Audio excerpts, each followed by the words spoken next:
What's up, everybody?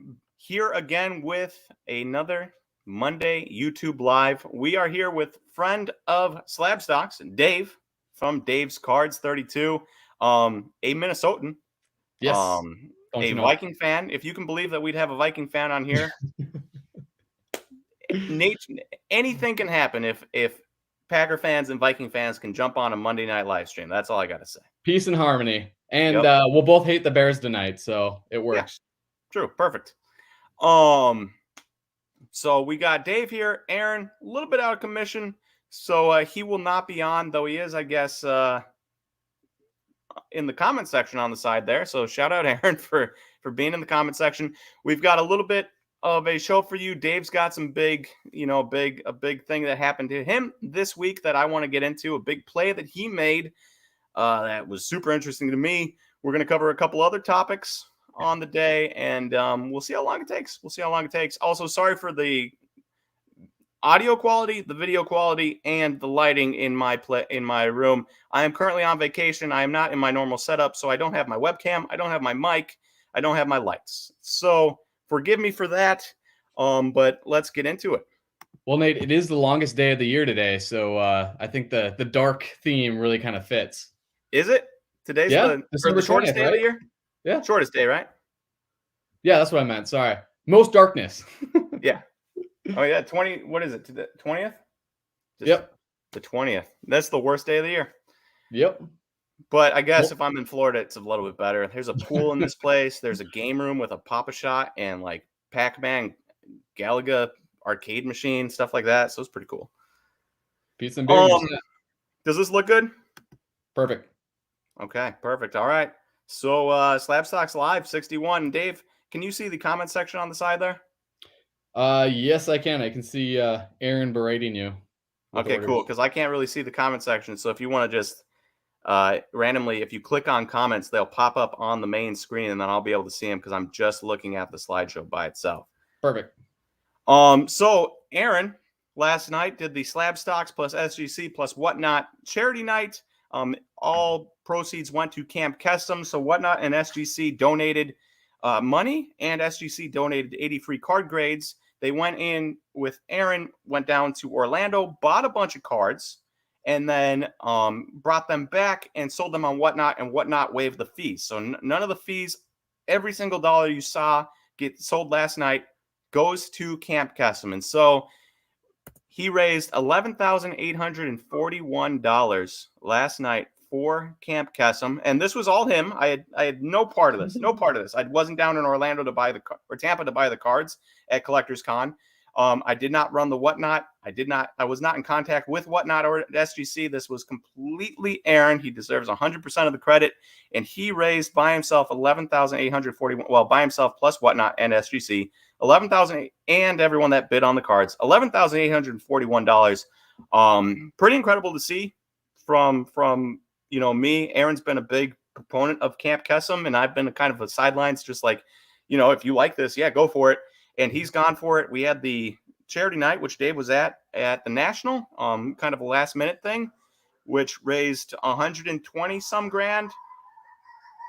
And then this one raised $11,841. And if you hear us yelling kid in the background, I am not by myself here. So that was big. And then we also had Maybe if it makes you feel any better, I got my cats banging on my office door. They hate when I shut this thing. Oh, I can't hear them. So, Matthew, you're getting yelled at. Boys are getting yelled at around here. So Kesem night, that brings us into a record for a Marvel card, and you're looking at this Marvel Flir Retro Spider-Man Precious Metals, 72 grand. Now, the reason we're bringing this up is because Dave was formerly the owner of this card that sold on PWCC. What's up, Nick Foles? And so I actually switched my screen off. So, switch the background. Did he fix it? I can't tell. Yeah, you're good. Oh, there we go. Well, whatever. Anyways, so Dave bought this card, and I wanted to bring him on so that he could explain the thought process, because this is a crazy thought process. I mean, never in my life would I have thought, hey, I want to buy a Spider-Man card at the beginning of 2021 to sell it for a movie that's going to come out in December of 2021. Never in my life. So I kind of want to get your thought process. Like, how did this idea start? Why did you go after it? And go from there.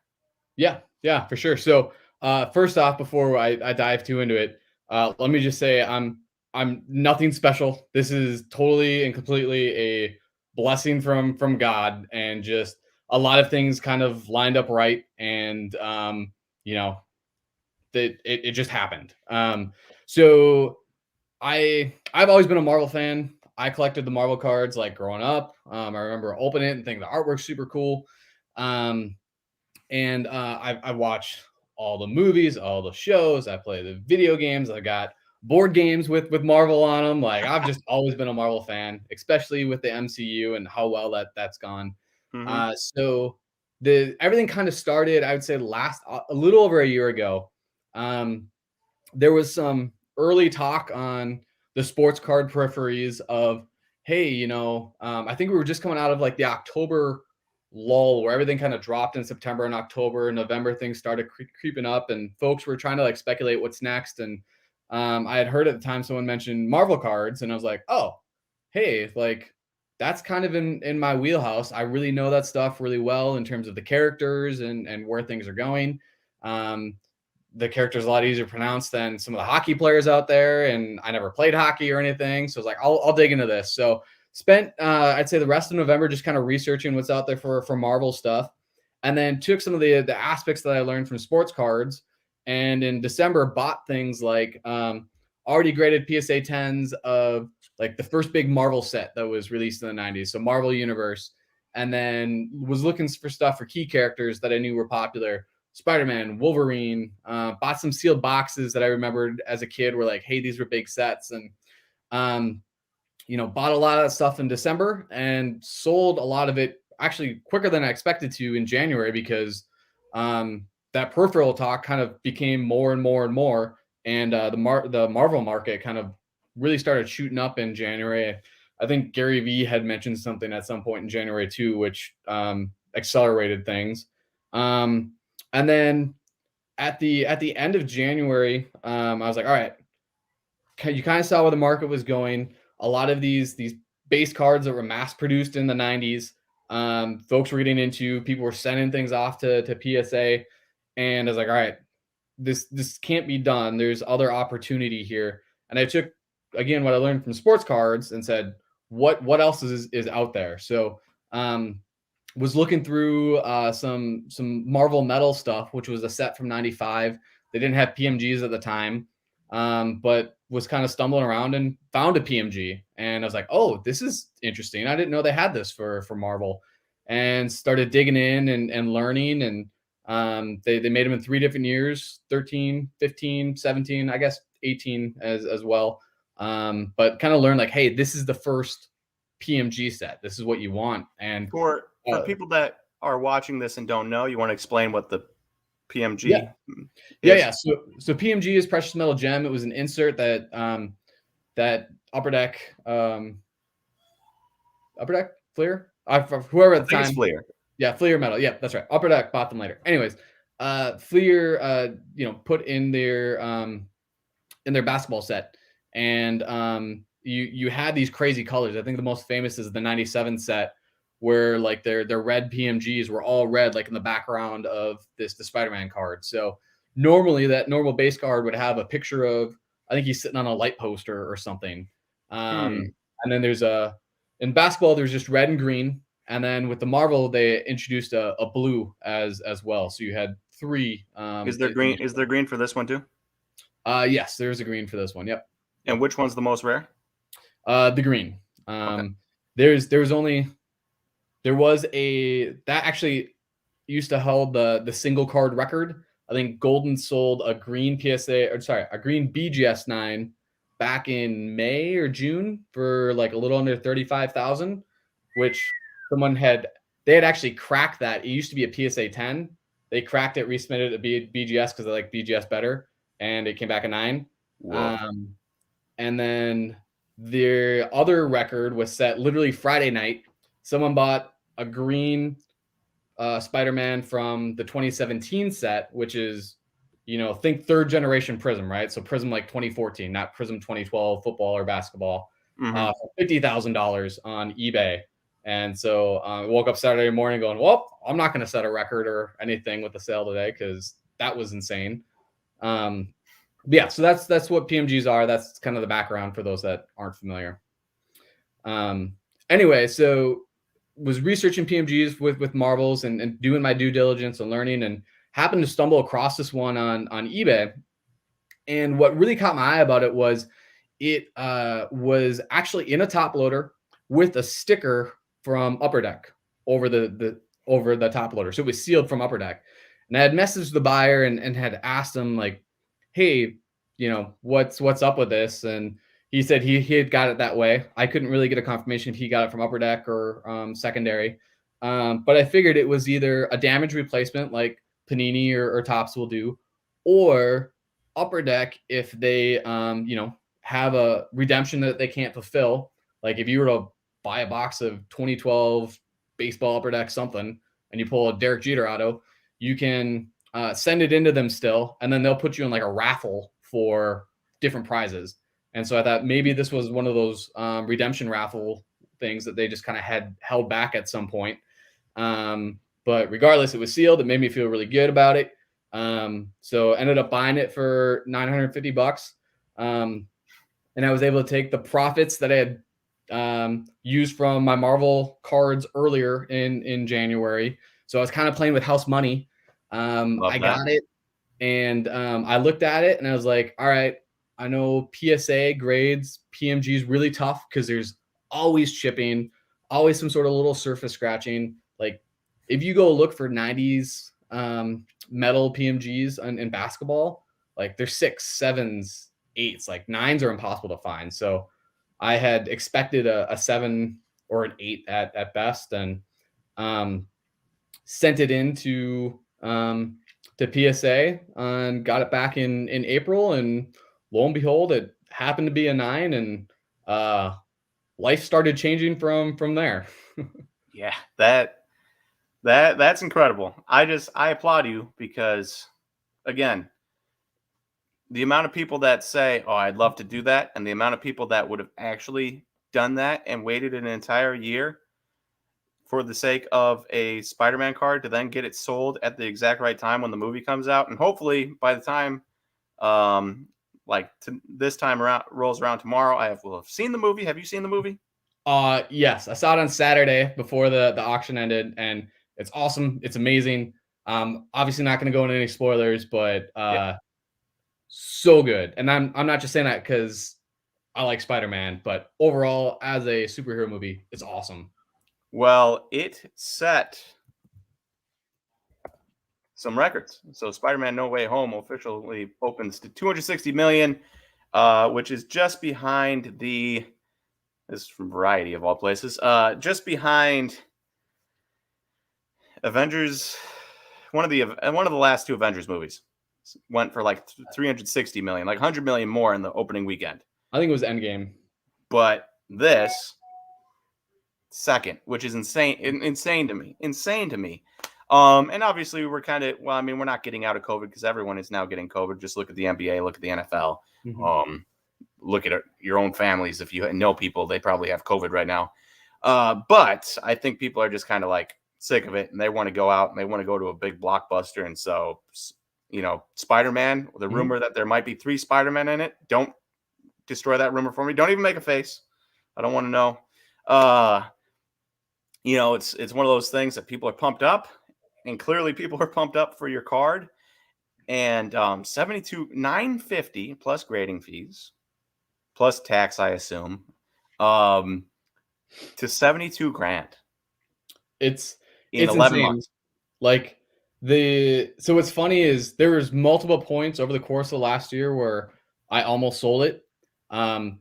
So the first time I met you and Aaron in person was at the Wisconsin Dells show in May, I think. Mm-hmm. I drove out there and I brought it with me. You can go back on the Slab Stocks video and Aaron's holding it in his hand, shining it around. I remember seeing it. Yep. I didn't realize it was going to be a $72,000 card when I saw it. Oh, neither did I. Aaron asked me like, so what do you think this is worth? I was like, I think it will be worth at some point 15. I was like, I'd probably sell it for 10. In my head, I was going, if anybody here even offered me 5, I would take it at the time. And I remember some other folks in the area when I was throwing out those numbers, kind of had little smirks and stuff, and rightfully so. Like PMGs weren't hot, or Marvels wasn't as huge at the time as well. And then I brought it with me to the National and handed it over to PWCC only because they had the free vault submissions going on. And I was like, I don't want to sell it on eBay, deal with all of the, shipping it via FedEx if it does go for a high amount, and have to deal with that headache. They get to deal with that. And when eBay and PWCC were still in partnership, or still being allowed to list, I think in August, I'd got an offer of like 15,000 for it. And in my head, I was like, oh, all right, this is real. Like there's somebody wants this. And my wife and I agreed that the number that we want is enough to pay off the rest of her student loans. And that was kind of our game plan. So I had countered with the number. He sent me back 17.5, and I said, nope, that wasn't high enough. And then when PWCC and eBay went their separate ways, I got a little nervous. And especially after the October monthly auctions, where I had some baseball cards in that, and it did not go well for me as a seller on the baseball card side of things. Because did you have an Eloy Jimenez mystery redemption auto in there? No, I didn't, because I'm sure you would have bought that if I did. But no, I had some Andrew Vaughn BGS 1010s that I paid a nice penny for in the spring when he made the team out of spring training as a left fielder, thinking, here we go. And yeah, that didn't turn out well. Anyways, so after that, contacted my PWCC rep, was like, this has to go in the premiere in December when the movie comes out. Like, and we'll just find a way to make it happen. And had some negotiation back and forth a little bit, and some convincing on my side and on their side. And luckily it turned out well. But I very easily could have sold it multiple times throughout the course of the year and been completely happy, right? Like 5x your money from January to May, you take that all day. You can't make that in the stock market. 17x from January to August. Like, honestly, that's terrible financial advice to tell somebody, no, don't do that. Right. Like that's silly. So when I say that I didn't do anything special, I mean, I didn't. Like, this is not anything. This is beyond my wildest dreams, a once in a lifetime type of thing. And, I'll make sure that it ends up going to a good place and good use.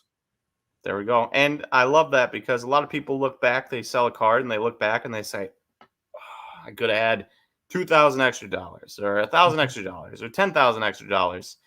And they forget that, if you sold it for $5,000, if you bought it for $950 in January and sold it for $5,000 in March or April or May or when, you still made $4,000 and you're still putting that money back in and probably making more money.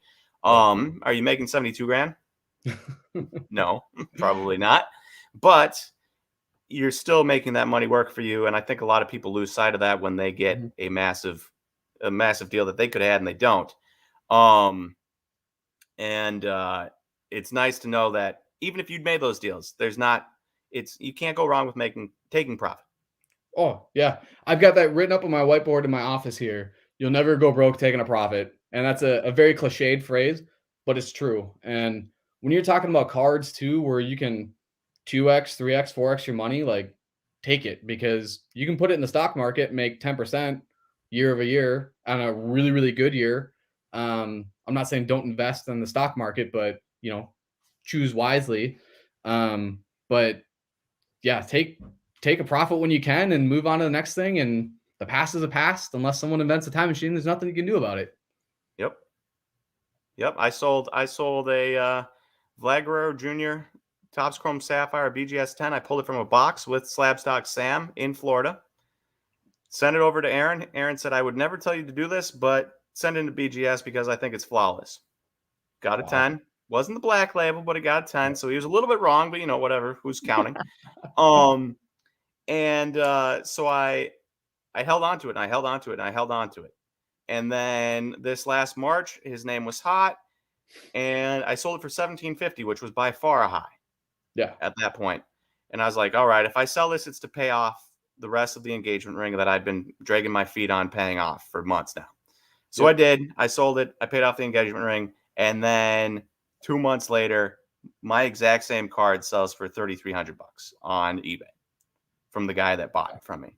I'm like, but if you find something you're willing to sell it for, you just don't look back. Who cares? Yep. I mean, so when I say like I did nothing special, I made plenty of mistakes along the way. I had bought a 2015 version of this Red, raw, graded it, came back at PSA 9.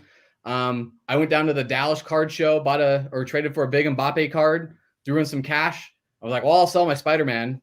And I sold that 2015 version for like, I think $1,300 in June to recoup some of my costs.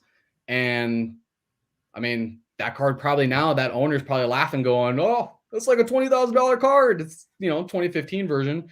So like mistakes were made on my end too. I mean, so don't focus on the bad stuff, because as long as you're making a profit and you're doing something with it, it's very helpful. And I know Will was talking in the comments. It looks like, keeping an account tax situation. Yep. That's totally an important thing as well. If you run things as a business, that's different than, hey, I'm buying this as a personal collection and I'm monitoring capital gains, right? Because that's different than running a straight P&L as a sole proprietor.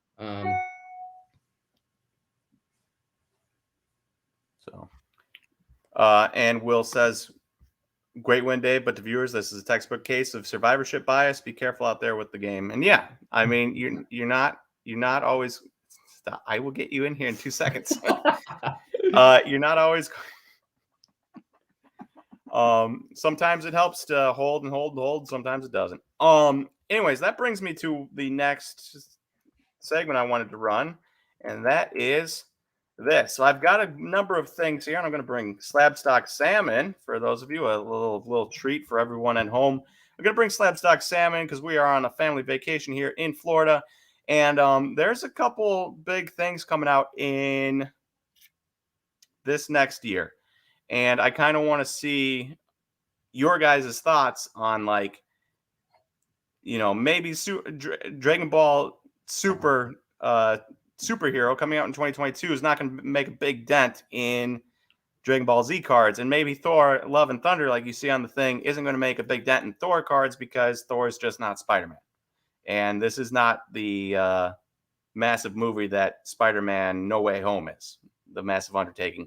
But there are some interesting things, so I just want to kind of go through them and see if you guys have any thoughts, because you had this thought before with Spider-Man, and you weren't necessarily planning to sell it for the movie, but now you clearly see that is a formula that can work.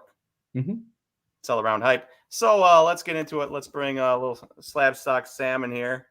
Sam, say welcome or hello. Welcome. Don't say hello, welcome. buddy. Hey, Dave, how you doing? Living the dream. Congrats on your sale. Oh, thanks. Appreciate it. All right, so we've got a couple things here. We've got Dragon Ball Z. Now, we've got some cards from Dragon Ball Z that sell for massive money, and we've got Thor Love and Thunder. They're both coming out in 2022, and you can see some prices here. So PWCC, they are a good friend of Slab Stock, so I brought up some prices here. Dave sold his card through PWCC, and you're looking at a 2018 Dragon Ball Super Tournament of Power Son Goku Awakened Power PSA 10. Now, I don't know what any of that means. I know Dragon Ball Z, but I couldn't tell you what any of that means or how rare this card is or anything. But I do know money, and it sold for $2,900 on December 15th, which is a good chunk of change for a Dragon Ball Z card. And then over here you have the second year, the 2015 Flir Precious Metal Gems Blue, number to 50, SGC 9, selling for $2,600 on October 27th. Just something interesting, both similar prices, both big in pop culture, I would say. Pretty big in pop culture. I was reading today that the last Dragon Ball Z movie that came out was the 12th biggest anime movie to ever release. Was that the Brody? Brody? Yeah. Broly? Never Broly. Broly? Never watched it. So don't know. Watched it. Sorry. But you know what? Do you have any? And you might not. You literally might not have any thoughts on this. But is this something that you would like look at and say, you know, if I can get my hands on a Goku card? What would make more sense to you? To chase after these cards that Slabstocks Nate dug up. To me personally, or to chase after some Star Wars cards with Boba Fett coming out and Kenobi coming out. Hey, dummy, I'm gonna get to that. I didn't look at your slideshow. I'm just thinking off the top of my brain. I know. Well, I'll answer Nate's question first. I would. I mean, if I had to pick between these two, I would probably pick Thor because that's what I know. Like, I've always been a Marvel fan. I've always been in the know on that. Like I said, I waste more time on Marvel related content and whatnot in my life than I probably care to admit. I know absolutely nothing about Dragon Ball Z. Now, if I was someone that knew something about Dragon Ball Z, I'd probably be biased towards that, but I would want to do my research on it. I know there's a market for it. I see Bro Namath post all the time on Instagram these crazy Dragon Ball Z cards that sell. So there's people out there that buy them. You can obviously see that as well from the sale, but it's a good example of if you're gonna take some risks, you know, be educated about it, buy something that you know and are familiar with, and don't listen to what Dave says. Don't listen to what Nate that dude Aaron says or anybody else. Like, do your homework, do your research, and be comfortable with what you're spending. And whether it's cards, crypto, NFTs, don't spend money that you can't lose because it's very volatile and you know, you could be wrong, you know. Yeah. And we've all been wrong. Yeah. Oh yeah. I've had plenty of losses. A little thing here. Charles says, I have a few Star-Lord green, blue, red PSA 10s and BGS 9.5 PMGs. Interesting note, Guardians of the Galaxy showing up in Thor Love and Thunder. Yeah, he was on the cover there. So, oh yeah, I suppose we could. Yeah, right over there. So, could be a pretty massive movie. Maybe it's buying into Star-Lord instead of Thor. Who knows? The last couple of Thor movies have been really, really good. Yeah, I mean, and people like Chris Hemsworth. He's funny, and you know, Chris Pratt has been hilarious as Star-Lord. I'm gonna say I know Charles. If you want to go check out a really cool Marvel collection and just I'd say non-traditional sports stuff, check him out at Stacking Gems on Instagram. Like he's got a bunch of cool wrestling cards, a bunch of Marvel cards. So he's probably just doing a little showing off there in the comments. But he's been a long time collector of Marvel stuff and PNGs, and I've learned stuff from him. And he may or may not have one of the other 5 Spider-Man PSA 9s that. Yeah, he just posted that right up there. Oh, he did? Oh. Awesome. From a fellow Spider-Man Red PSA 9 holder. Congrats. Well, not. I didn't want to out him on it or anything, but not a fellow PSA 9 Red because Dave is no longer a holder of a PSA 9 Red. So he is the holder of $72,000 though. So shout out Dave. Well, so do you want me to talk about some of the other maybe Marvel releases or superhero releases? Yeah, do that. Could be interesting. Yeah, I gotta go pick up pizza. See you, Dave. Nice talking with you. Have fun. Enjoy. Thanks. Hey, if you talk, are you bringing up Star Wars? Did you say? Yeah. It's at the end. Save the best for last. So on the DC side of things, you've got the new Robert Pattinson Batman movie coming out, I think in March or April. So this spring. Has to be better than the Ben Affleck Batman. So terrible. Yeah, it looks dark and kind of gritty, and unfortunately, there's not a good like go-to Batman card or Batman set. DC didn't really do, I'd say, as much as what Marvel did, just because licenses were different in the 90s. But I think that's worth researching. I think there's a set from like 64 or 66 that's got like an Adam West looking Batman on it that there's probably value there if folks dive into that. I think I'll do DC first and then Marvel. Looking at my notes, another DC one that might be interesting is, I believe at the end of 2022 they got a Flash movie coming out that's called Flashpoint. And not to get too nerdy on you, but it's kind of like a time traveling resetting of universes, I've seen the Flash TV show. Oh yeah, yep. So I at least understand the Flashpoint thing. Yeah. So that's coming out, and that's going to have Michael Keaton Batman. And I think the Michael Keaton Batman I think they had card sets in 89 or 90 when that movie released. So there could be something there. Again, that's all going to be mass produced. Do your research. I don't own any Batman cards, but he is my favorite non-Marvel superhero. So I'm probably a little biased. But then on the Marvel side, on top of Thor being really popular along with Guardians of the Galaxy, you've got Doctor Strange coming out in May. Black Panther 2 should release in November. They've had some production delays and stuff. And then you got a Morbius movie coming out, he does have PMGs, I think in the 2017 set. Should I know who Morbius is?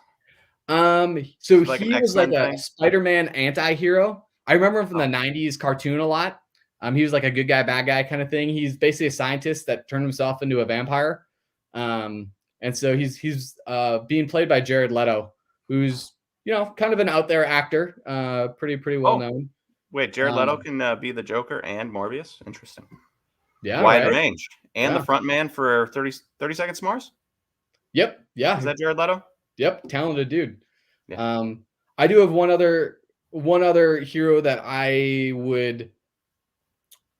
don't want to talk too much about it because I don't want to be pump and dump, because I do own cards of his on ComC, but I think folks are going to be very surprised by the Moon Knight series on Disney Plus when it comes out. They got Oscar Isaacs to play him, who's an amazing actor. And they're also going to be exploring mental health, because Moon Knight is a superhero with multiple personalities. He has this dissociative identity disorder. And I think if they do that show right, you may get to the last episode and go, oh my gosh, what was real? Out of the last 2 months that I just watched the show, did these things really happen, or was this all in this guy's head? So something for folks to look into. Again, I do own Moon Knight cards, so I don't want to, cause any drama there, but I think that'll be a character that could be a fan favorite. The biggest watch out there is it's a TV show, so he's not guaranteed to ever show up in a Marvel movie, and not everybody watches the Disney Plus shows. So that is a big watch out on that one. A lot easier to go to a movie once than to pay, $15 a month for Disney Plus, or whatever it is, $8 a month. Now, moving off of Marvel a little bit, a couple things. I like Marvel. Don't get me wrong. I've seen all the Marvel movies. I'm slowly, very slowly, like one episode a month, making my way through the Loki show, and gonna go from there. But a couple things I'm really interested in. So we've got, I assume you've probably seen Game of Thrones, but I don't know. And I assume you've probably seen Stranger Things. Yep. I'm a bigger fan of one versus the other. Okay. So I really like both. Game of Thrones was amazing until the final season. I don't want to, in case somebody is like 8 years behind and has not seen Game of Thrones yet, I don't want to ruin it for them, but season 8 stunk. So maybe do yourself a favor and just watch through season 7 and call it a day. But then you have House of Dragon, which is the Targaryens, and it's going back 1,000 years or something like that before what we saw in Game of Thrones. And you're looking at House Targaryen and the rise of it, and maybe the fall of it. Not 100% sure. And so I'm really pumped for that. And Game of Thrones was obviously a cultural phenomenon. Lord of the Rings really set the table. And then like Harry Potter jumped on top of that. They came out like similar time. I think first Harry Potter, maybe 1999, Lord of the Rings, 2001, maybe 2000, 2001, somewhere in there. But like Harry Potter was that first, like maybe fantasy genre that really hit, but then Lord of the Rings just took it to a whole nother level, like blew the top off of anything you thought possible for fantasy genre. Well, then you get to Game of Thrones in 2011, 2010 somewhere, and that, spending hundreds of millions of dollars per season, that just took it sky high. And so, like, a cultural phenomenon, and now you're going to get the next installment of it. I think people are going to be absolutely pumped as long as they pump the marketing budget on this and people remember to watch it. And the first season has to be good. I think people are going to be pumped, and it's going to draw them back to potentially, Daenerys Targaryen, Emilia Clarke, and you can see an auto here, December 13th, from 2013 Game of Thrones season 2 auto. So not even season 1, season 2 auto, PSA 9 for $3,800, which for a non-sport and for a card it's not Marvel, right? Right. Marvel's been around 80 years, 70 years, Right. whatever. And so pretty incredible. And then Stranger Things 4 is coming out. Obviously not the cultural phenomenon that Game of Thrones is, but I know a lot of people that love Stranger Things. I love Stranger Things. My wife, on the other hand, we watched 2 episodes and she hated every second of it. She'd probably hate every second of Game of Thrones too, actually, if I'm being honest. But you have, you could go a different route, and I just wanted to kind of highlight that it's not just buying singles. You could buy factory sealed boxes, which is, I had Aaron do this. I was like, you should buy some Stranger Things boxes and just see what happens. $132 for a hobby box. Not a bad deal. Stranger Things hasn't been out for a while. We did not get a new season. We got a new season in the middle of 2019, season 3. We didn't get one in 2022. We did not get one in 2021 or 2020 and 2021. And now we're probably going to have to wait till mid-year 2022 to get one. So that's, 3 years between new episodes. And so I think there's a play there. And it doesn't even have to be buying the autos. You could just buy sealed boxes and have that wax on hand for people to buy. You could do that for Game of Thrones too. I think 2 really interesting plays for me, but I think the Game of Thrones is significantly higher on the totem pole than Stranger Things. Cultural phenomenon compared to merely a very good show. So let me ask you this. I don't think I'm really spoiling anything here, but do you think the lackluster ending of Game of Thrones, I'm going to say the whole 8th season, probably did not meet fans' super high expectations? There was a lot of, complaints and stuff about it afterwards. People wanted them to reshoot the entire season and just scrap it. Yep. Do you think that plays into this at all in terms of the Game of Thrones side, and folks maybe don't pick up right away unless HBO starts really strong with 2 amazing first couple episodes? I think that's very fair. That's very fair. I think this could be one of those things where there was such a letdown, and rightfully so, that you need to build trust again. And you can't just use HBO's name to build trust, especially nowadays. 10 years ago, HBO name, huge. Yeah. Nowadays, it's like Netflix pumps out hit show after hit show. Hulu's pumping out hit shows. Amazon Prime's pumping out hit shows. Amazon Prime is putting out Wheel of Time. I don't know if you ever read the Wheel of Time, but my favorite books growing up, they were written, some of them were written before George R.R. Martin started writing Game of Thrones. So it was like the original second coming of Lord of the Rings instead of Game of Thrones. And I just want everyone to understand that, because I'm a Wheel of Times guy, and you'll never get me to say Wheel of Times is worse than Game of Thrones. Though this season does kind of stink, and that's for another time, and I have a lot of angst about this season, a lot of gripes and angers. So hopefully it gets better from here. It has me a little worried for what Amazon's going to do to that Lord of the Rings show that they're going to be pumping out this year too. Yeah, but they're putting a lot of money into that.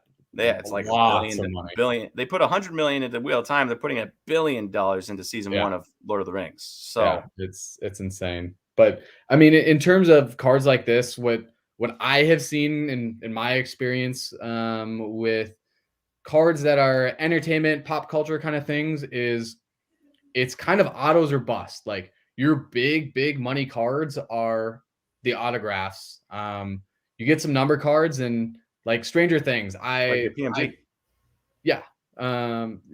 they made Game of Thrones PMGs, that'd be awesome.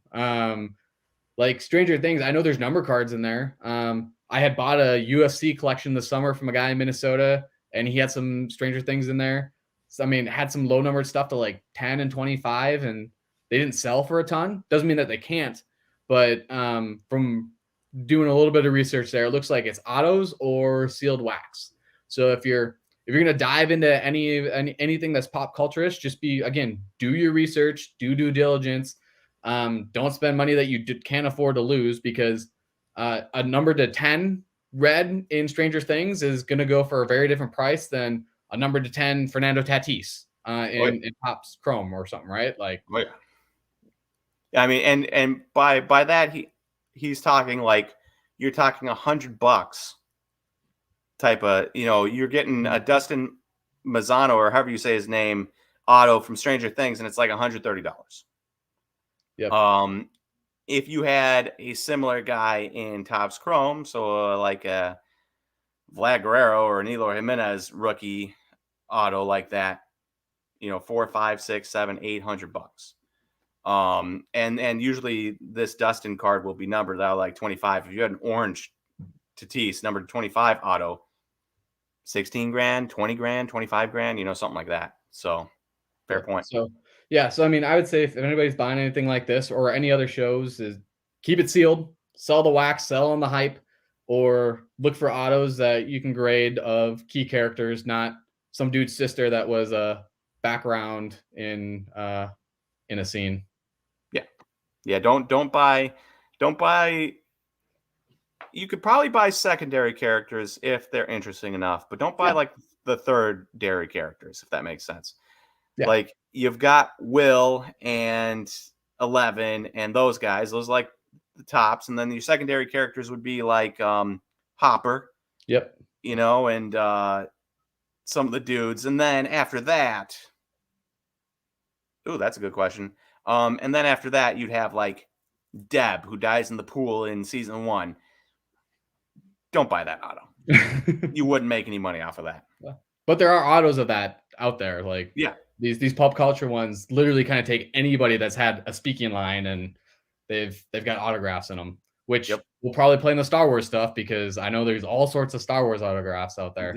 I love these Topps Chrome Galaxies Star Wars cards, but man, you get into some of those autos and you can hit like Obi-Wan, like Ewan McGregor's and stuff, but you can also hit random Joe Blows from, Star Wars Rebels. Yeah, right. And doesn't Topps do kind of like a one card signature box like they do with Signature Series Topps Baseball, where it's just like an encased autograph and it's a flip it open and see who you got type of thing? Oh, I don't know. Maybe. Okay. Is that what? 1 second. Is that what this is? The Kenobi one? I think 2020 so. Star Wars Stellar Signatures. Maybe that's what that is.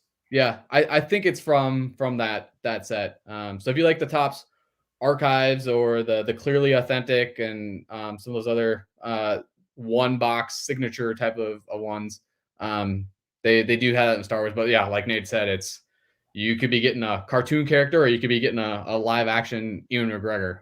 Yeah, and the Ewan McGregor is going to be way harder to hit than some of these other people. Aaron, there is a second, correct? There is a second Miles Morales Spider-Man movie coming out, right? Yeah. So there's a Into the Spider-Verse 2, which Miles Morales is the same character. It's animated, so it's not live action. Miles Morales has been mentioned in 2 of the 3 Tom Holland Spider-Man movies. About to get super nerdy, but his uncle was played by Donald Glover and made a mention to, I got a nephew that lives in this town, and that aligns with the comics. And then Jamie Foxx, I won't ruin anything about the third one. But there's a Miles Morales reference in the next Spider-Man movie that's subtle, but so it's not a matter of if but when. But I think it'll depend on what Marvel and Sony do with Tom Holland and how long he wants to be Spider-Man. And then whenever Tom Holland says, "Hey, I'm out. I'm going to go start a family, or I'm going to go do something different," or maybe Uncharted takes off and he's like, "I don't need to be Spider-Man anymore." that's when they'll kind of hand things off to Miles Morales. So it'll be, it won't be 1 year. It'll probably be a 5-year play. So that's a sit on it and wait, or maybe you wait for other people to get impatient. They sell theirs and you buy more up, but it's definitely a when, not if. Cool. And actually a great, if you've got the extra money and you just want to sit on it and see what happens, probably not a bad play right now.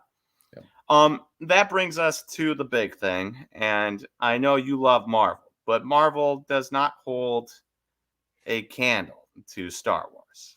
I mean, probably most of the world's eye, one would imagine. Star Wars is Star. I know Marvel's setting all the records, but Star Wars is Star Wars, and Star Wars will forever be Star Wars, and anything else will not match up to Star Wars, no matter what it is. And you have some big things. So obviously, you have the Book of Boba Fett coming out at the end of 2020 in maybe 6 days here. I think it's coming out in 26, something like that. First episode. And so you have the Book of Boba Fett coming out, which is going to be huge. But then in 2022, you have the 3rd season of The Mandalorian, and people really enjoyed the first 2 seasons. I thought they were very good. You have a huge, huge show in Obi-Wan Kenobi with Ewan McGregor reprising the role of Obi-Wan Kenobi for this show, which should be amazing because obviously you're going to probably experience him on Tatooine. He drops off Luke to his to Joel Edgerton. It always blows my mind that Joel Edgerton, who I love in the movie Warrior is one of my favorite movies of all time. If you've ever seen it, Tom Hardy, Joel Edgerton, 2 MMA fighters, so good. If you haven't seen it, go watch it. After you log off of here, go watch it. Super good. But then he gets the baby at the end of Star Wars Episode 3, which cracks me up because it's like the 1 second time he shows up, and then he's the last thing you see in Star Wars Episode 3. Okay. And so that was a long-winded thing. But Obi-Wan is now on Tatooine. And I assume that's what it's going to show is Obi-Wan on Tatooine and what he's doing in this time period between being a relatively young man, maybe close to 40, and whatever he is in this next one, 30 years older, something like that, 25 years older. So that should be really interesting, and actually getting Ewan McGregor to do it should be huge. And then there's Star Wars Andor, and I don't have a clue. I didn't do any research into it. I have not a clue what Star Wars Andor is about. But it is a show, and it is coming out. There's also Bad Batch coming out. There's a droid story coming out in 2022. And then there's a bunch of other stuff coming out down the line. Ahsoka Tano storyline coming out in probably 2023. More Mandalorian shows, and Grogu, Baby Yoda, should be in the Ahsoka thing. And there's going to be more movies, stuff like this. So like we're about to be absolutely inundated with Star Wars stuff. Just left and right, Disney Plus, movie theaters, constantly. There's going to be new Disney all the time. I think they're probably going to get to a point where there is a new Disney show coming out every Friday for 52 weeks a year. Yep. And they're kind of doing that with the Marvel stuff on Disney Plus, and they're trying to, it's all owned by the same company, right? So they're I see what you're doing here. You're trying to fit Marvel back in. You're fighting against what I said about Star Wars being king. I'm trying to give the Star Wars stuff hope, because the original 3 Star Wars movies, I mean, all-time greats, right? Yep. You got the prequels in, what was that, the late 90s, early 2000s? That were 1999 to 2003, I believe. Yep, Jar Jar Binks, come on. I'll die on this hill. I like Jar Jar. Oh, dude, I loved all the theories before this last trilogy came out of like, hey, what if Jar Jar shows up as a Jedi and stuff? And yeah, but like anything other than the originals has been met with very mixed reception, and I think you have a lot of folks that are kind of like, all right, they keep in their minds screwing this up, right? Like, give us a good Star Wars story. And Mandalorian kind of got that going. You got a lot of interest, and I think the character that appeared at the end of the 2nd season by surprise kind of held people's attention. And I'm not talking about Boba Fett. By the way, shout out to my sister-in-law Emily, who's in the background of the new Boba Fett show for a scene. Yeah, she lives out in LA. She's an actress. She booked some background gig. She got some cool makeup and stuff going. But That's anyways, awesome. I think they Shout need out Emily. to. Yeah, I think they need to put out some really good quality shows that don't just wash, rinse, repeat. Like Mandalorian, some of the knocks on it was like everything was a little standalone episode. You kind of knew what was going to happen, and you didn't get that as much in the second season. So like they got to get good writers. They got to get good stories going. That has been a big thing. I mean, the last Yep. 3 movies were atrocious. I thought the Rogue One Mhm. was spectacular. Whoever wrote Awesome. that, amazing. Yep. Everything else, Yeah, I agree with you. And I've heard rumors that Hayden Christensen's going to be showing back up in Obi-Wan Kenobi as well. as Darth Vader, yeah. Yep. And I think if they play up the Vader aspect of things, you're going to get all sorts of attention on that show, on top of what's already there. So, um, as as long as the content's good, things are going to be popular, and that's not bring back to Marvel, but that's why Marvel is so popular, is because they make good stuff. They've had a few duds, but overall, everything it's really good quality stuff, and I hope they can do that with the Star Wars franchise moving forward. Question. You There laughing is- at Bazooka's comment? There are some upset people, Bazooka Tom, Leland, that do not like me saying I'll die on the hill of I don't mind. I like Jar Jar. I don't. People hate him. Maybe it's just me. People are bashing on Vlad Guerrero Jr. first 2 years. Hated him. I was like, dude, Vlad is fine. 105 WRC plus, 115 WRC plus in his first 2 years. This dude is an above average rat. He just has to break out. He has to get the ball in the air a little bit more. What did he do last year? He got the ball in the air a little bit more. And what did he become? An MVP candidate. Well, after he lost 30 pounds. Yeah, well, yeah, but I don't think. And played all season in minor league ballparks. Don't care about All right, I'm getting us off on a tangent. don't care about the minor league ballpark as much. I know it's a little bit easier to hit home runs there than Toronto, but also you don't have those crazy Toronto fans pumping you up, True. So you have that, and you have people that were like Tua. He's the worst quarterback in the league. They should trade for Deshaun Watson. Tua shouldn't even get a shot. They've won 6 games in a row, and sometimes it's not because of Tua, but Tua is their starting quarterback, and now they are 7-7. Right? Yep.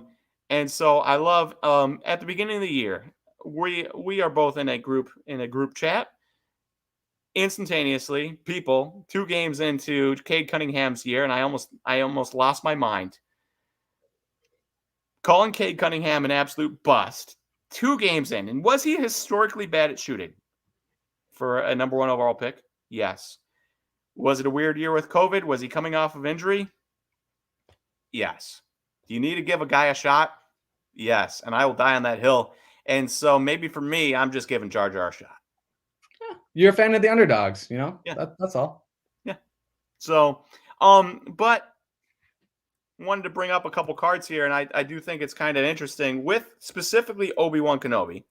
Mandalorian, there's obviously the Baby Yoda, and I don't really think that probably goes up because he's probably not going to be in the Mandalorian. But once you see the Ahsoka show come out, I do think this card is going to go up. And this was significantly more expensive than 157 this last sale. Even last month, it was a $200 card.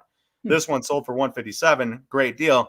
What I do find interesting is that I am curious what happens with Obi-Wan cards, because you obviously have, I don't know the actor who played Obi-Wan as an old Obi-Wan, but you have his PSA 8 here from December 5th that sold for $170.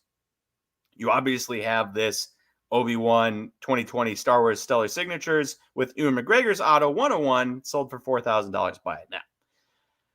Do you think that there is a play to be made with old Obi-Wan cards, or because of the fact that it is Ewan McGregor specifically, people aren't really going to care about this other Obi-Wan card?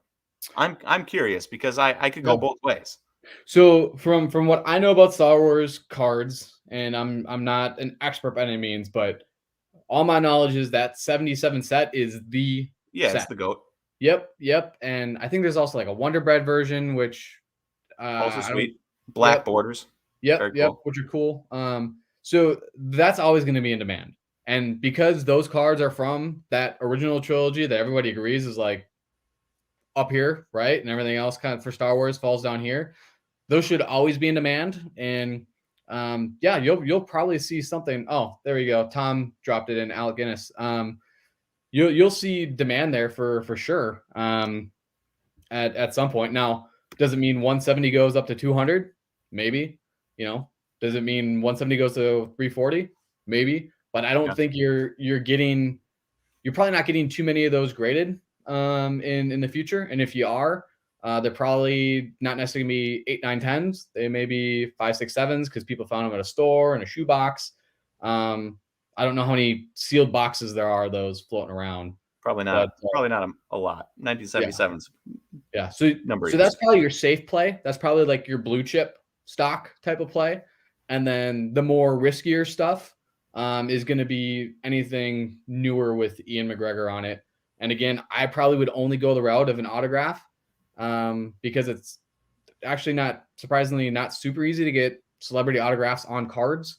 I mean, you see it all the time on other random memorabilia, and those don't really sell well. But for whatever reason, the cards always seem to sell really well. So if you're going to save up some pennies for something, yeah, I'd go for an autograph, but I wouldn't worry about a non-autographed serial number card or anything like that. Unless you're doing some budget buys and, you want to go from $5 to $10 or something, do some flips on ComC. Yeah. Hey, biggest proponent for checkoutmycards.com in the entire world. I love that place.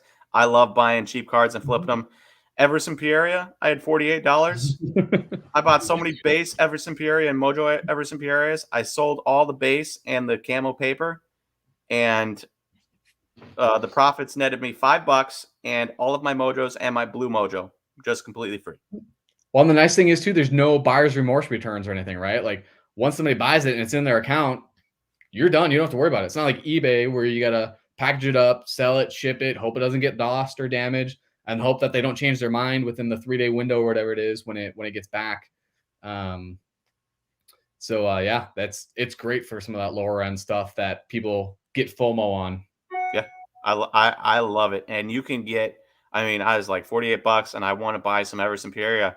I'm not going to go on eBay and spend $48. I'm going to get like 5 cards after shipping all those cards, $4 a piece. Here I got $1 billion, and then I shipped all 9 Mojos and a blue Mojo, numbered to 150 to myself, into it for free, netted $5, took that $5, used it to ship the cards to me. It cost me nothing. Boom. So a beautiful thing. Love it. And then one last thing on these is that I do agree with you here. 1977 is the GOAT set, right, for Star Wars. Even though this is Ewan McGregor in the show, I do think there was a play to be made, especially for $170. PSA 8, $170 for this, with an Obi-Wan Kenobi show coming out. I wouldn't be shocked if you go out there and, 4 episodes into the season, this card's, $200, $220, whatever it is. I could see a definite play there, but I really like the Baby Yoda play because $157 for the most famous Baby Yoda card, PSA 10. Pretty good. When that Ahsoka show comes out, could be huge. Even Mandalorian, when people don't realize that he's probably not going to be in it, could be huge. So here's the one thing I don't like about Baby Yoda. Or Grogu for short. Sorry, Grogu. He does. I don't know that he appeals to the main collector base that you see on Instagram, so, right? Old guys. Like, I think there's probably a lot of kids that love him, and I don't know how many 8-year-olds that think he's super cute want to spend $157 on. All right, so 20-year play.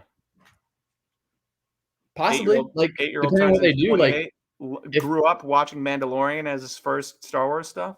Yeah, and if they find a way to grow him over time, and he's the connecting fabric in all of these Star Wars shows, if they're able to do that and any future movies, yeah, this could be the Grogu rookie, right? Yeah, could be huge. $157. It's not nothing, but in the card world, it's not much. Yeah, when a box of Prison Football is going to be $1,300, yeah, this looks a lot better. Now we are running out of time here. We really probably have a minute left, but there's a couple more things I want to cover just real quick. So we're going to rapid fire through these. Couple things that Aaron brought up this week. I thought this was interesting. 1986 Flir Michael Jordan PSA 10, 360 grand. I believe that was on PWCC. And then the Aoki collection, PSA 10, 86 Flir, that people say is off center, but I'm really bad at telling centering, so it looks the same to me.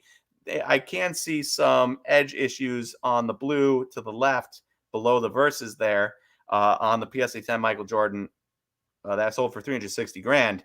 I do find this interesting. Now, maybe it's the difference between PWCC and Golden. Maybe it's the fact that the Aoki collection is put on there. And just from me, I'm not going to poo-poo on anybody for a business venture. You know, Steve Aoki wants to get his name on this things and he thinks he can make some more money. Good for him. Good for PSA, whatever. But personally, for me, I'm not like, I don't really care. If you're a human being, you're a human being. If you're a nice person, you're a nice person. I don't care if you're a DJ. I don't care if you're an actor. I don't really care if you're a professional athlete. You know, everybody goes to bed, gets up, poops, whatever. All the same. You know, everyone's the same. And so for me, it's like, I just don't care if Steve Aoki owned this. Right. At all. So I looked through the comment section of your guys' post on this on Instagram, and everything seems to be very one-sided towards the non-Aoki is the one that folks would want. And I think it's very different if the story behind this card was, hey, this is part of my personal collection that I had growing up as a kid in the 90s or 2000s. And I think his dad's super loaded, so it's possible, right? Like that tells a different story and it has a different feel to it versus, oh yeah, I own this for a year and a half, right? Yeah. That's a fair point. I think it doesn't feel as genuine to people versus, yeah, this is actually my collection that I had growing up. And I guarantee you that if he had a Jordan card that he had as a kid, had pictures of him as a little kid holding it and stuff, and he had that graded as a PSA 7 and autographed it or something and labeled it as Aoki collection, that would probably sell for more than this. And then you know what would sell for more than that? The NFT of the picture of him holding the Jordan. Yeah, most likely. So, and I'm again, I don't want to poo-poo on him. Yep. Business venture. Everyone does their own thing. I sold a Marvel cards that funded my Spider-Man, so I can't rip on the guy at all. I mean, good for him. Yeah. So, but again, just for me, I definitely now this is also like whatever because I don't have $360,000 to spend on a card. So like I don't have this problem to begin with. But for me, if I were buying one of these, there's no way I would want the Aoki collection on that label.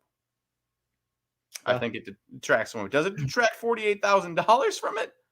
I don't know. Is it a centering issue that I can't see because I'm a moron? Maybe.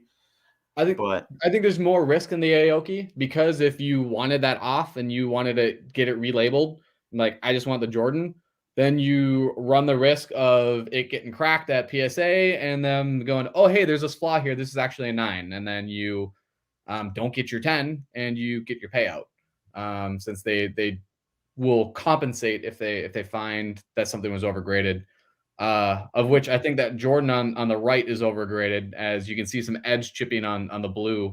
Yep. In which case, I don't know, maybe somebody bought that knowing PSA's policy, and they're like, hey, I'm going to wait till Jordan goes back to 500, give it to PSA and be like, this is overgraded, regrade it and refund me the difference and make a play that way. People make money all sorts of ways. It wouldn't surprise me if somebody was trying to pull something shady like that. That's pretty cool. And not cool and like I think they should do it, but cool and like I didn't know it existed. Oh yeah, yeah. PSA I didn't know PSA did that. Yeah. They've got a policy if something was overgraded, as long as you are not the original owner. So if you bought it on the secondary market, they guarantee their grades. Same thing if you bought a card that was fake. They take care of you if they authenticated it and stuff. So wonder if HGA does the same thing. My weekly HGA burn for the people. No comment. All right. And then the last thing here, and this is more, I don't know how much you follow college basketball, but this is kind of more up my alley a little bit. And we've got Tops. Tops now jumping back into the basketball game, NIL deals. And they're getting in on college prospects. I think it's a genius move. Untapped market for Prism. They only take guys that are already drafted and put them into draft, college uniforms, which people don't want. People do not care about because they're just waiting for the regular Prism, and especially like the Contenders and the Chronicles draft picks and stuff. This is a whole nother different ball game because AJ Griffin, Drew Timme, and the third guy that came out, I'll show him because he's my boy from Kansas, Ochai Agbaji. They are in college right now, and they are playing. And in Agbaji's case, he is playing really well. And so it's kind of an interesting play from me because they haven't been drafted yet. They still have the potential to go far. Kansas is a top 7 team. They're number 7 in the nation. Agbaji is scoring like 22 points a game. He is a projected first-round pick. In fact, I have it on the other screen here.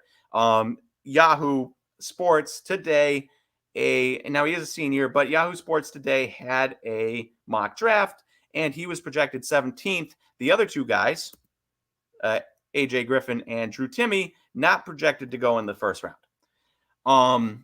So for me, interesting play here. One, you could draft a Drew Timme and be like, Gonzaga goes far. They're a really good team. We'll see what happens. Or you could you buy a guy like Agbaji, and you can see the prices here. Oh, only if I use my keyboard correctly. You can see the prices here. $65 for an auto numbered to 99. Does it look a little cheesy without the Kansas on the jersey? Yeah, it does. But first auto of a dude. Team can go far in the tournament. Team is really good. And then you also have the cherry on top that he could become a first-round pick. And if he becomes a first-round pick, there's no other autos out there. This would be the auto you could get if you are a Denver Nuggets fan or if you are a Minnesota Timberwolves fan. You're drafting 15th, and you want to get your hands on a Agbaji auto because he's your first-round pick right here. Well, I appreciate that you even give the Wolves that much credit that they'll be drafting that late. Hey, they've been looking better. True. They're kind of learning how to play defense once in a while. Are these on-card autos, or are they going to be super autos on card? So, I believe so. That helps. Are there non-autograph versions? Or yes. Okay. So there are base cards you can get. One for $10 or a set of them for $25. All 3 guys for $25. And are those print on demand like Tops now? I believe so. I believe the base cards you can buy any amount. Obviously, the numbered you can only buy. So, like in my mind, then I would only want autos because I guaranteed they're serial numbered. I know it's an on-card auto. The dude touched it. It's a first auto. But I would probably be nervous of, all right, Ochi goes number 17 to the Wizards, and then he starts having Panini products or Fanatics products or whoever in the future come out, and now you're seeing a step down. So like I think there's a window there, right? Hear me out. I would never in my life tell anybody to hold this past the draft. Or in some cases past the tournament. I think it is an interesting play during the college basketball season leading up to the draft. But never would I say I'd rather have even like a Bowman auto of this instead of a Chronicles auto where he actually has the jersey name Kansas on his jersey, right? Yeah. What if you were able to, get like one of the oranges to 5 and you knew it was super short print? Do you think there's longer term value in that? Well, that was my actual next question. So we'll just run to it. Okay. Because they all had 101s and they were only $800. Which seems really cheap, especially considering Agbaji is going to be a first-round pick. He is a senior, but he is going to be a first-round pick, probably, right after the lottery ends. Interesting. Not a super refractor auto, just gold. They don't do the cool super refractor background. But I was curious because obviously it's kind of like cheap in a way because you're buying a 101. You're not pulling a 101 going through all the hassle of buying boxes and hoping you hit the 1-on-1 or paying an outrageous price. If you're the lucky one that got on here right away and got to spend the $800, you got it. Mm-hmm. So in that case, it's kind of like a little bit cheap, a little bit like forced, but also it's a 1-on-1. It's the only gold card you can get. Yeah.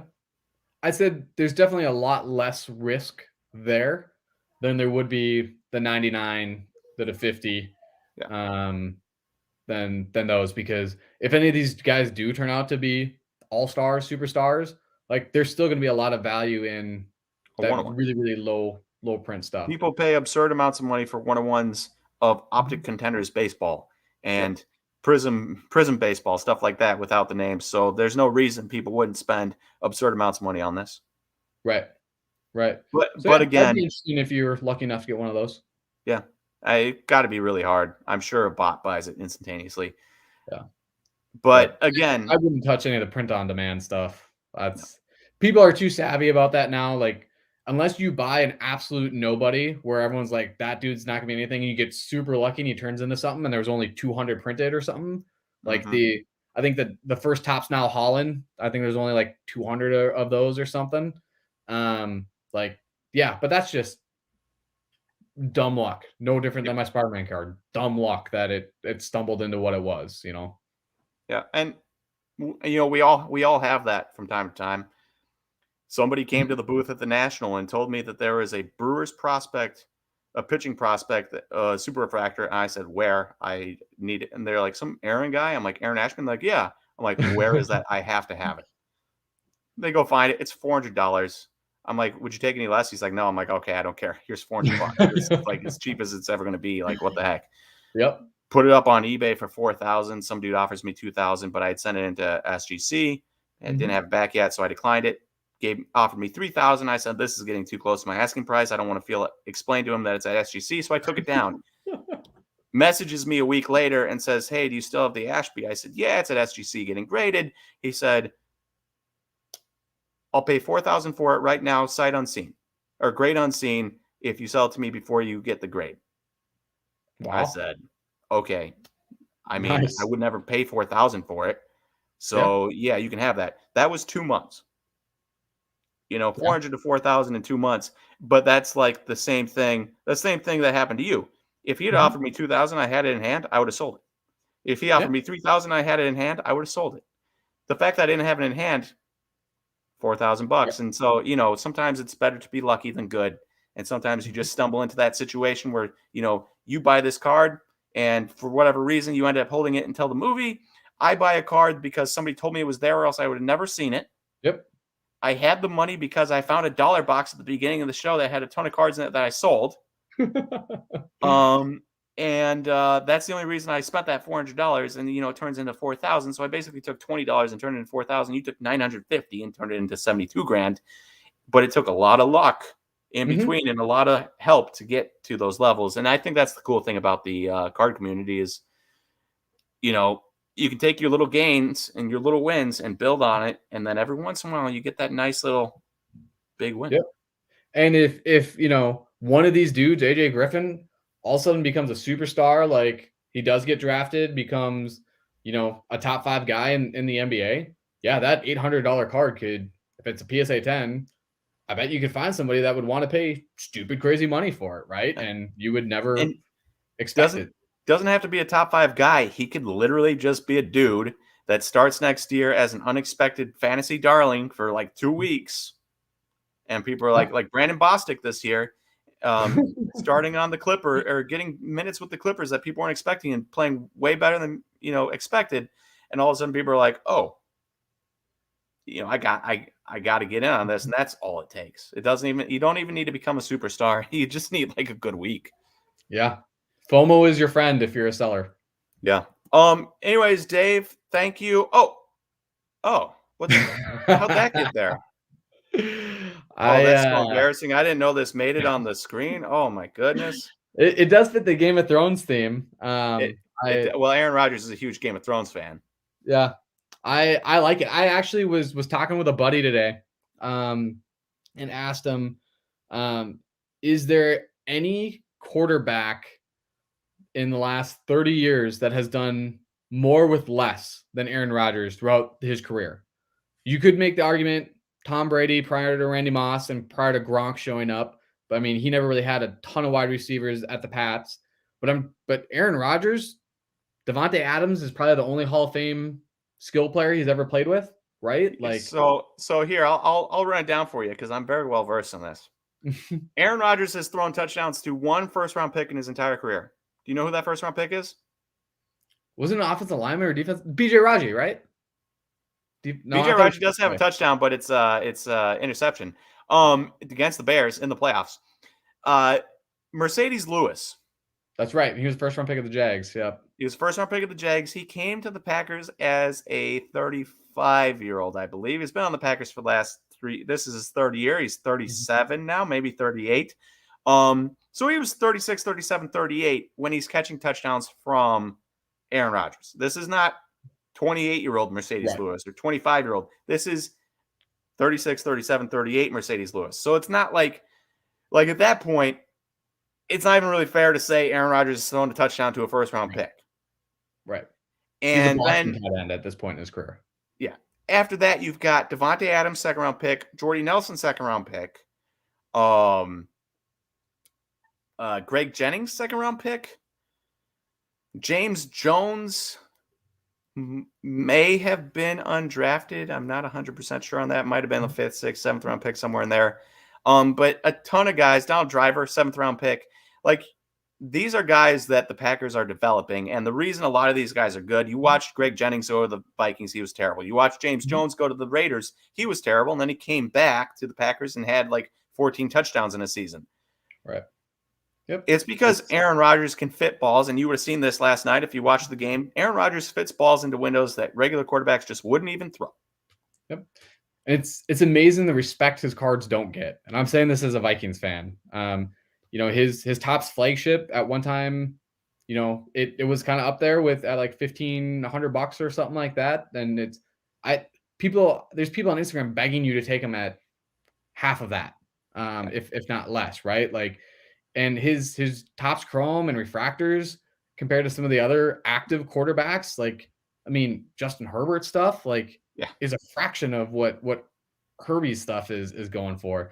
But I would be really interested to hear what people think. If you were to make a post one day and say, all right, name a quarterback, in the last 30 years or ever that's done more with less than Aaron Rodgers, just to hear what the what people say, because I really can't think of one, and that's tough as a Vikings fan.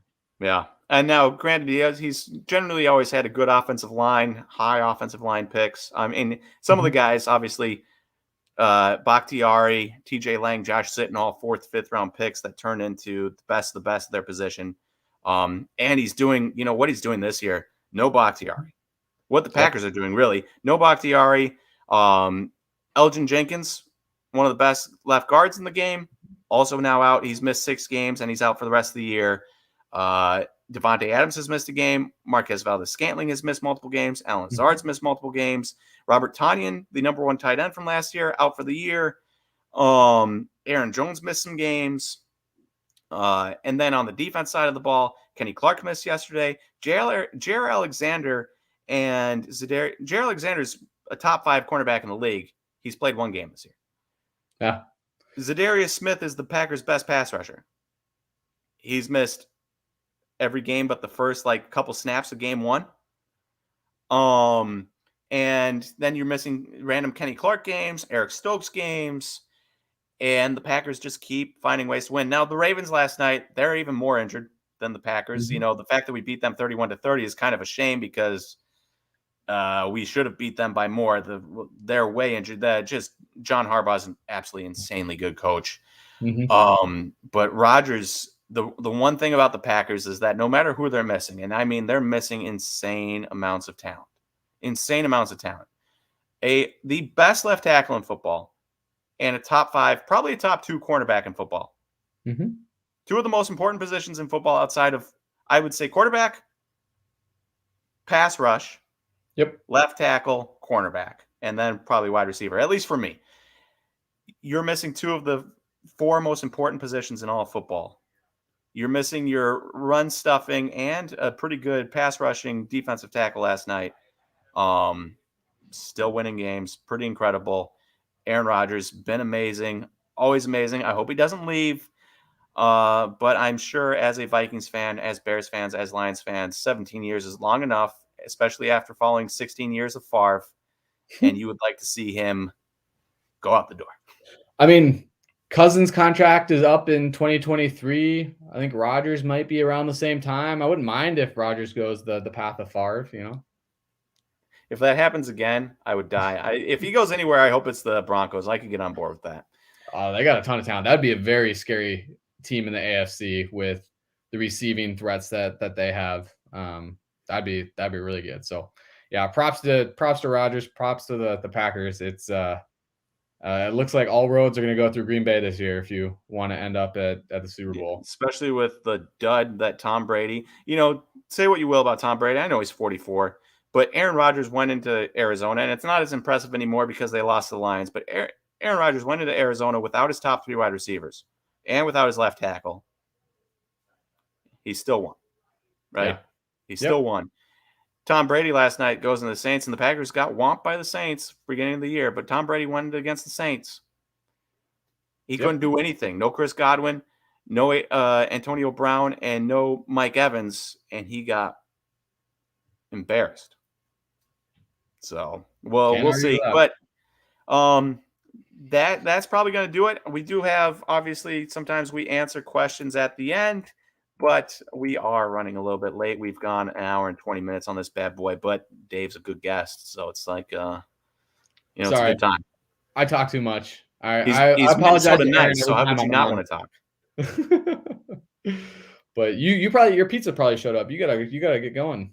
Yeah, pizza's showing up. Hot tub outside, pool outside, heated pool outside, game room. There's a game room here. Did I tell you that?